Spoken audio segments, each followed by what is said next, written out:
Opening of Makkah, many people accepted Islam, but not everyone was happy. Some tribes around Makkah still feared the rise of Islam and wanted to fight back. This led us to two important events, the Battle of Hunain and the Siege of Taif. Let's dive into these powerful moments in the history of Islam, where courage, patience, and trust in Allah were tested. When Makkah came under Muslim control, the nearby tribes called Hawazin became worried. They were strong warriors and didn't want to lose their power. They decided to attack the Muslim before Islam reached their lands. They joined forces with another tribe, Taqi, from the city of Taif. They gathered an army of 20,000 soldiers, including women and children, to encourage the men to fight hard. They also brought all their wealth with them, gold, silver, camels, thinking they would surely win. Prophet Muhammad, peace be upon him, heard about the Hawazin army and they gathered about 12,000 Muslims, including 2,000 new Muslims from Makkah. This was the largest Muslim army ever at that time. The army moved out confidently. Some even said, "We can't be defeated today with such a big number." But the Prophet, peace be upon him, reminded them, victory does not come from number, it's come from Allah's help. The Muslims moved into the valley called Hunain, which was near Taif. The valley had narrow mountain passes surrounded by high rocky cliffs. The Hawazin were hiding in those cliffs, ready to surprise the Muslims. Early in the morning, as the Muslims entered the valley, the enemy suddenly attacked. Arrows rained down from the hills. The Muslims were surprised and many began to retreat in confusion. At that moment, the Prophet, peace be upon him, stood firm on his mule and called out to the people, "O servant of Allah, come back to me.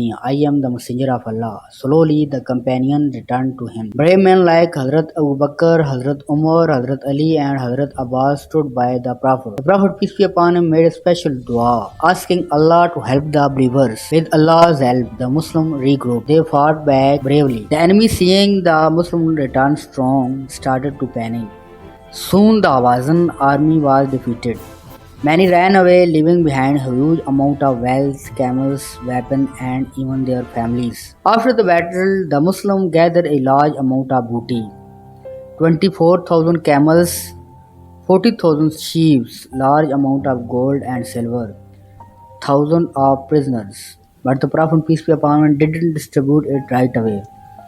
He waited for 10 days, giving the enemy a chance to come and claim peace. When they didn't return, he began to divide. He gave more to the new Muslims of Makkah to soften their hearts, people like Abu Sufyan and others. Some of the older Muslims from Medina, the Ansar, felt sad. They had fought from the beginning but received less. The Prophet, peace be upon him, called them and said, "Would you not be happy that the people go home with camels and golds while you return with the Prophet of Allah?" The Ansar were deeply moved. They said, "We want nothing but you, O Messenger of Allah." After Hunain, the remaining enemy soldiers took shelter in their city Taif. Taif was a well-fortified city with high walls and strong gates. The people had strong enough food and supplies for a long time. The Muslims marched toward Taif and camped outside the city. The Prophet, peace be upon him, gave the order for a siege, surrounding the city and cutting off supplies. The siege lasted for several weeks. The Muslims tried many strategies. They used catapults to throw stones over the walls. They used wooden shields to protect themselves from arrows. They tried to cut down the grapevines around the city. But the people of Taif were prepared.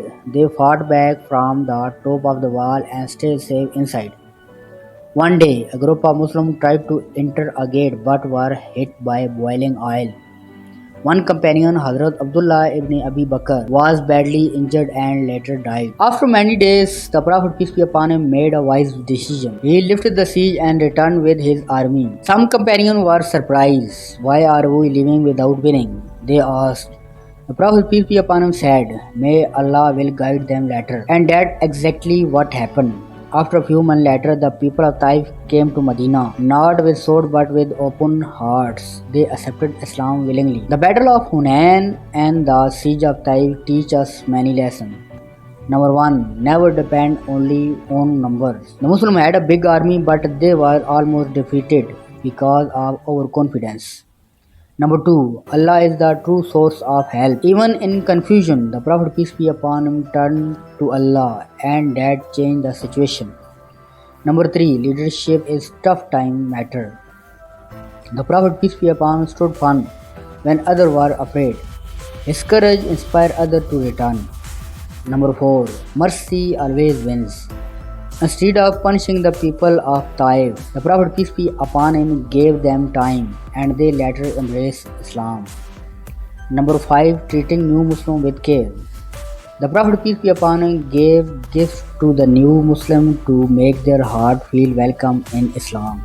Hazrat Ali fought bravely in both Hunain and the Taif siege. He defended the Prophet peace be upon him and led several smart attacks. Other companions like Hazrat Abu Sufyan, Hazrat Abu Bakr, Hazrat Umar, Hazrat Abbas and Hazrat Khalid ibn al-Walid also played important roles. Their bravery, trust in Allah and obedience to the prophets helped the Muslim army stay strong. Even though the Muslims faced a surprise attack at Hunain and a long siege at Taif, in the end the victory was greater than just a military one. It was a victory of wisdom, faith and mercy. It shows how Islam spread not just by fighting but by being fair, kind and patient. The Battle of Hunain and the Siege of Taif were moments when the Muslim learned that strength alone is not enough. Trust in Allah, strong leadership and showing mercy are more powerful than weapons. This was not just a war story, it was a story of heart opening to the truth. As Allah says in the Quran, indeed Allah has helped you in many battlefields. Surah At-Tawbah 9 verse 25. Thank you for watching episode 21 of the History of Islam. Please like, share and subscribe and join us in the next episode where we continue the journey of faith, courage and unity in the life of Prophet Muhammad peace be upon him.